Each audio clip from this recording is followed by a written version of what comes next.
Let's dive right into this deep dive.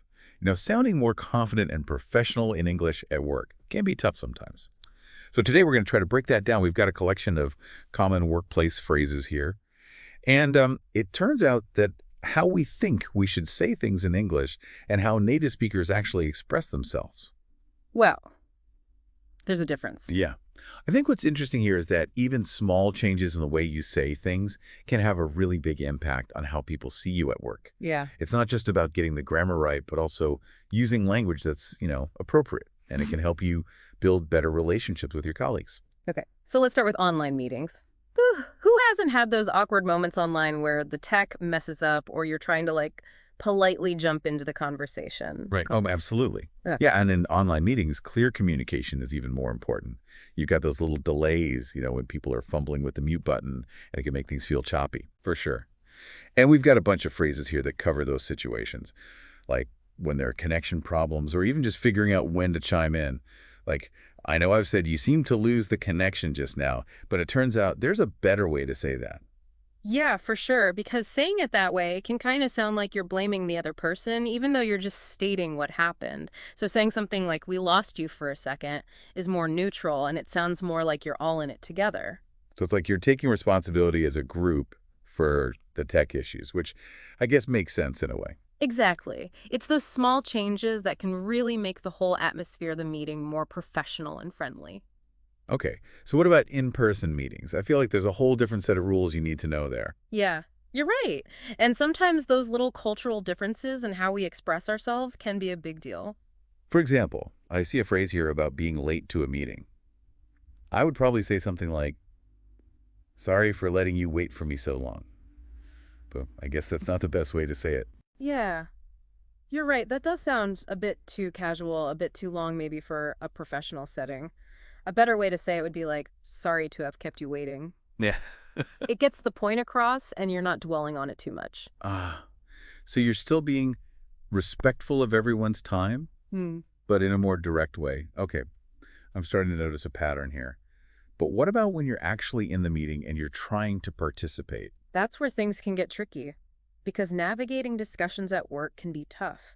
You need to find that balance of getting your opinion across while also being respectful of everyone else's ideas. Right, like sometimes you need to kind of steer the conversation in a different direction or even disagree with someone, but you don't want to sound too rude or aggressive about it. Yeah. See, we've got a few phrases here for that kind of thing. And honestly, some of these are surprising. Yeah. I think that's what makes this so interesting. We often just use what feels natural or familiar, but those expressions, well, they might not be the most effective way to get your point across at work. Yeah, for example, I might say something like, "I think we don't need to talk about many details now," but honestly, that just sounds kind of like I'm shutting down the conversation. Yeah. It's very direct, almost like you're dismissing the details completely. A smoother approach would be to say something like, "I don't think we should be going into this much detail at this stage." You're shifting the focus to the timing rather than saying the details themselves aren't important. Oh, I see. It's like you're saying, "Hey, the details are important, but maybe this isn't the right time to talk about them." Much more strategic. Exactly. And that shows a level of consideration for other people that's really important in a professional setting. Wow. See, even just small changes in the words you choose can make a big difference in how you come across. I am learning so much already.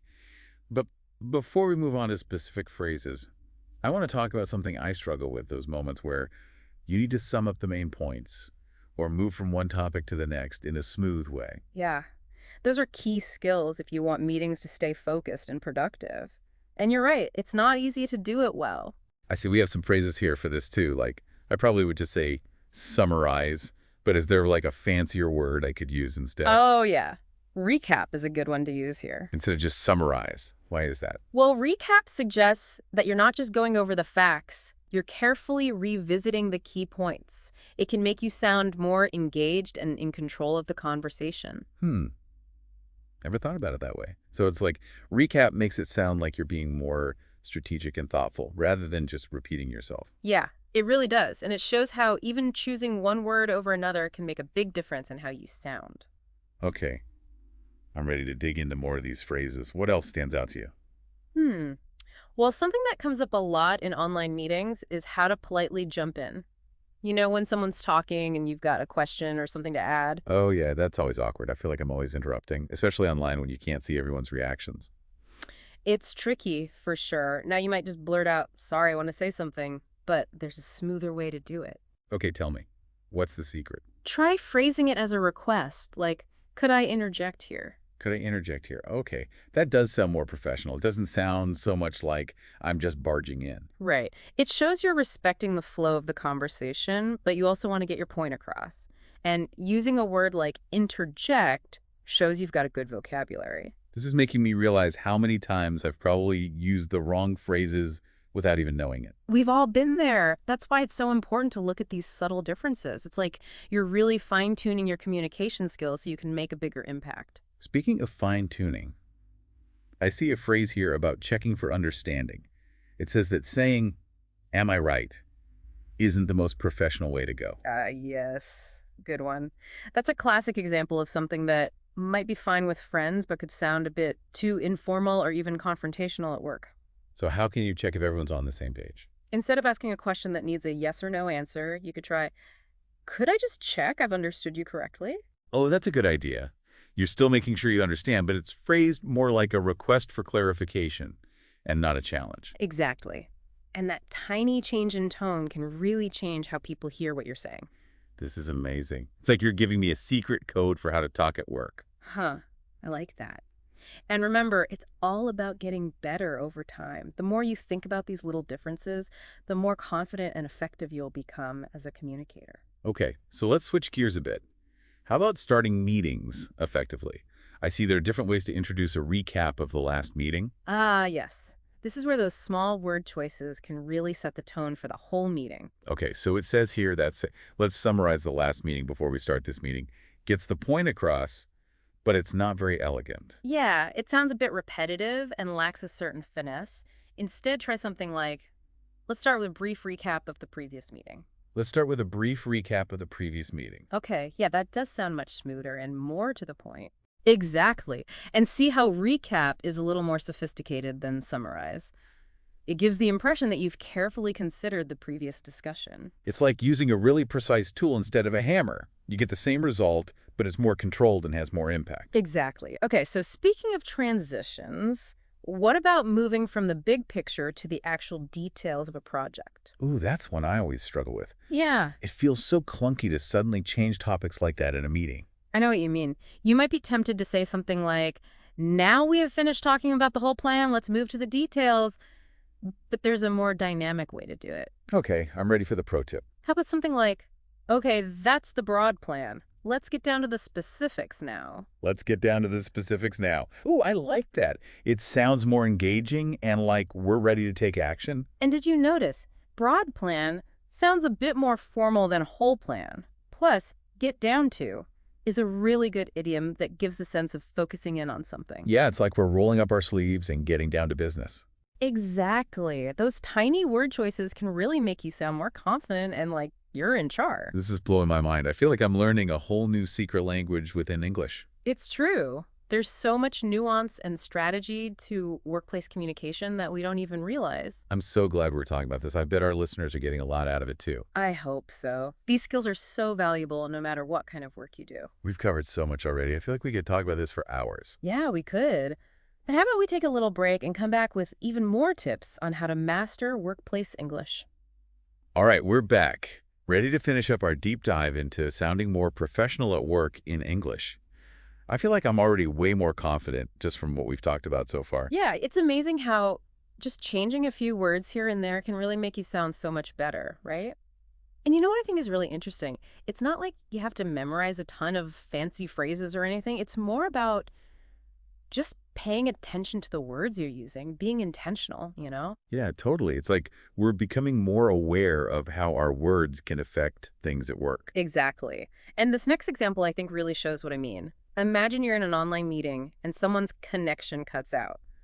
A lot of people would probably say something like, did KK drop the line?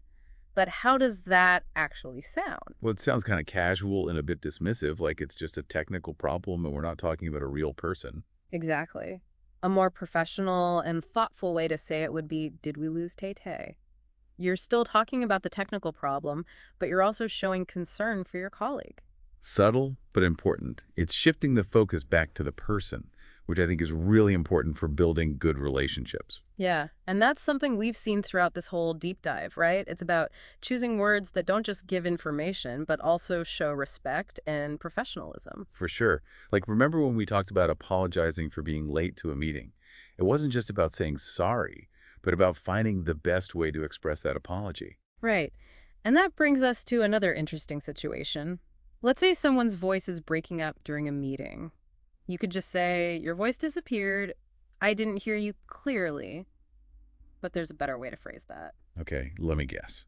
It's about being polite and acknowledging the problem without making it seem like it's the person's fault. You got it.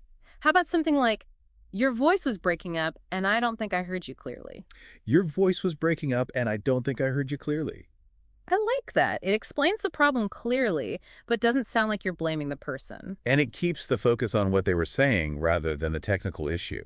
These little things might not seem like a big deal, but they can really change how people see you at work. I'm realizing now that it's not just about sounding professional. It's about communicating well, building good relationships, and ultimately achieving your goals at work. That's exactly it.